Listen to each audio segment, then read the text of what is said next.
күн сайын түнкү асмандагы айды көрөсүз. Бирок бир күнү карасаңыз ал жок. Ал эми анын ордунда башка нерсе бар. Сиз түнкү асманды карап, ай болбосо кандай болмок деп ойлонуп көрдүңүз беле? Айдын ордуна бөлөк планета келсе, жер азыркы бойдон калабы? Бирок бул өзгөрүүлөр жашоо үчүн өлүмгө алып келеби? Же жаңы мүмкүнчүлүк түзөбү? Бул жөн эле илимий экспериментпи? Же биз аптакы башка чындыкта жашап жүрөбүзбү? Келгиле, чогуу иликтеп көрөлү. Ай жок болуп, анын ордуна бөлөк планета келгенде жерге эмне болот? Бүгүн биз дал ушул суроонун жообун издеп көрөбүз. Эгер айдын ордуна башка планета келсе, жер аман калабы? Элестетиңиз, күндөрдүн кадимки бир күнүндө биз дээрлик дайым көргөн асмандагы айдын ордуна бөлөк планета келип жайгашып калса кандай болот? Бул суроолор сизге да кызыкпы? Билүүнү кааласаңыз акырына чейин толук көрүңүз. Анткени кызыктын баары аягында айтылат.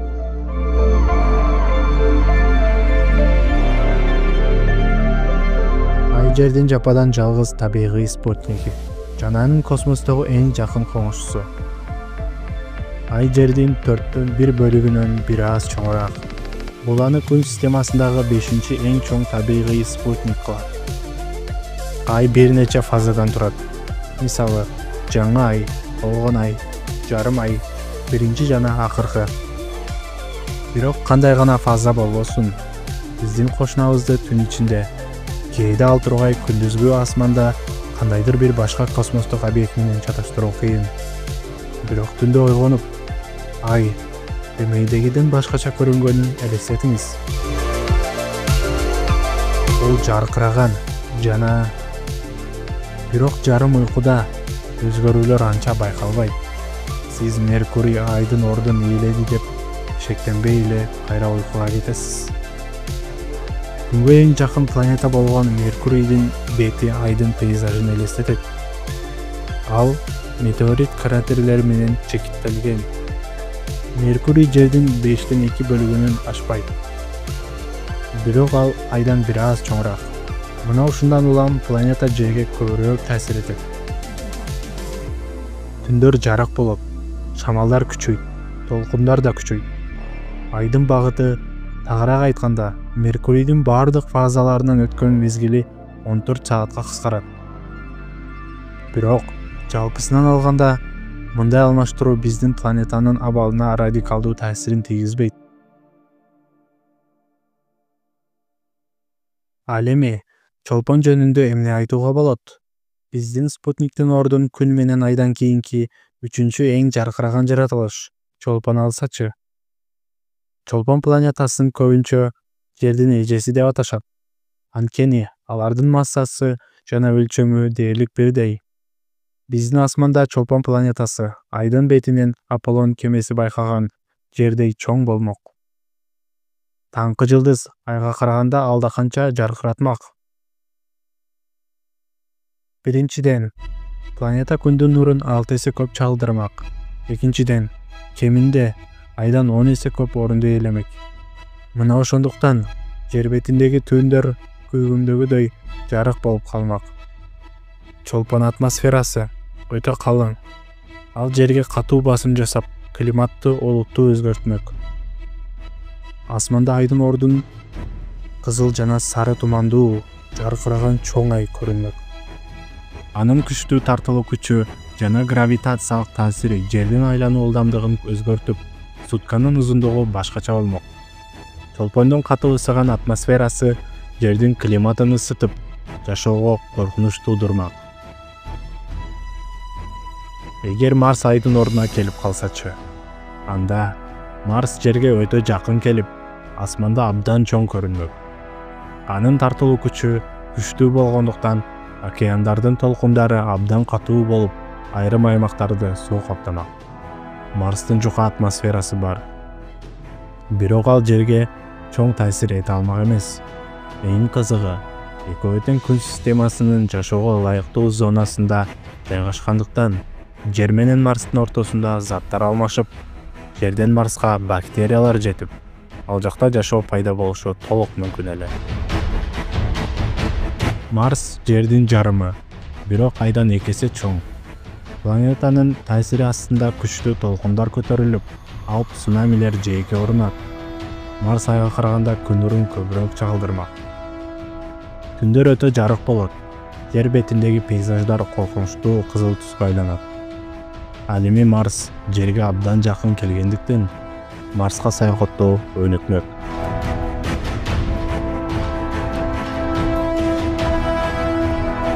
Эми элестетип көрүңүз. Айдын ордун Юпитер планетасы ээлесечи. Анда жер көз карандысыз планета катары жашоосун толук токтотмок. Юпитер күн спутнигине айланат. Күн системасындагы эң чоң планета. Бирок жакшы кабар дагы бар.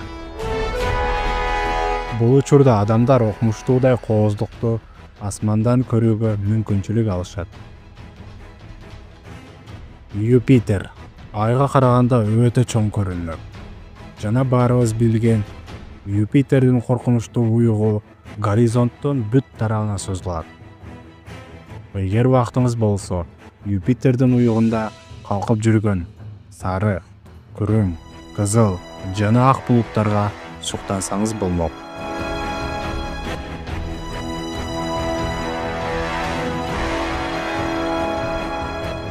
Тилекке каршы, Юпитердин тартылуу күчү дароо жер титирөөлөргө, жанар тоо атылышына жана өтө чоң цунамиге алып келет.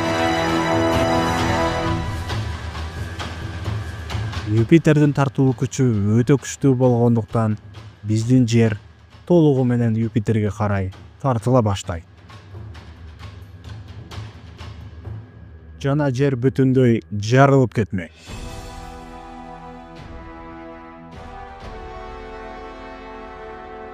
Планета 90 кадамга ар кайсы багытта кысылып, созулмак.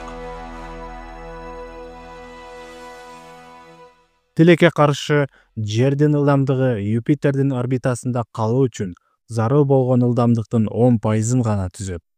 Дал ушул себептен улам 1 суткага жетпеген убакытта биздин жерди Юпитер планетасы толугу менен өзүнө жутуп алат.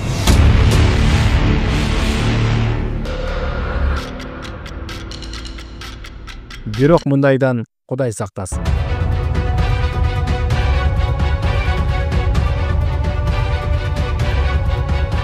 Эгерде айдын ордуна Сатурн болсо, бул эстен кеткис көрүнүш болмок.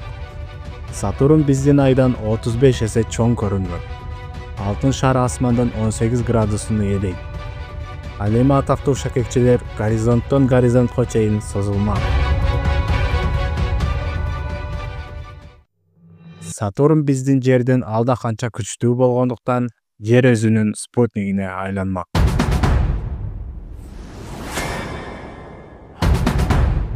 Тилекке каршы, жердин айлануу ылдамдыгы жетишсиз болуп, 1-2 күндүн ичинде жерди Сатурн дагы толугу менен өзүнө жутуп алмак.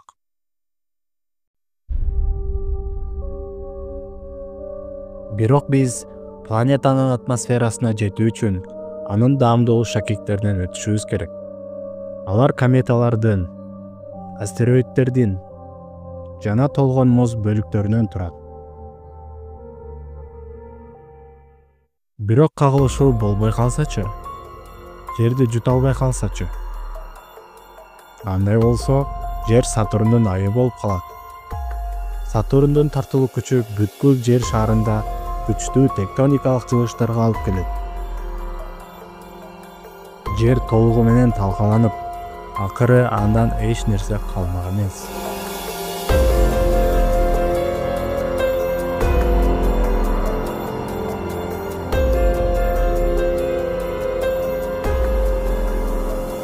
Уранда, Нептунда муз гиганттары.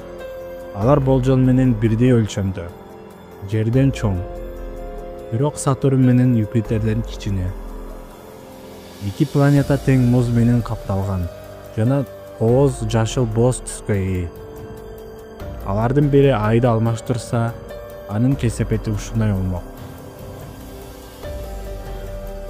Бир күнү асманда Нептунду көрсөңүз, эмне болоруну карап көрүңүз.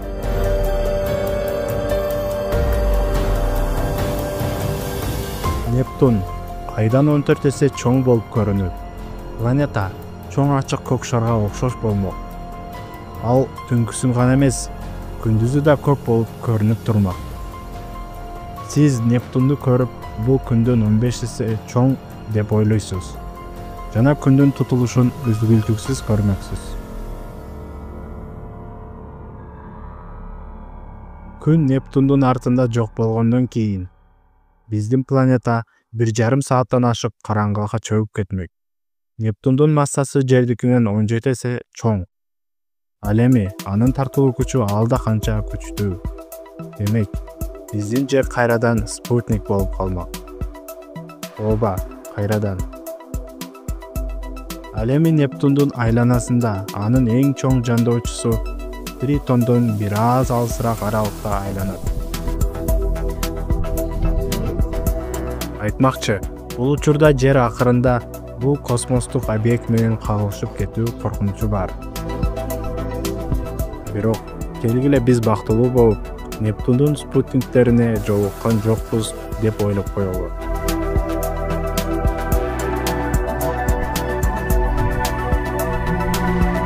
Билесизби, биздин Жерде фокусунан эле Ай жок болуп кетсе, жашоо кандай болорун билгиңиз келеби? Ой пикир калтырып, көпчүлүктүн колдоосун тапсаңыз, ал жөнүндө да чыгарабыз. Кызык болсо жаза кетиңиз.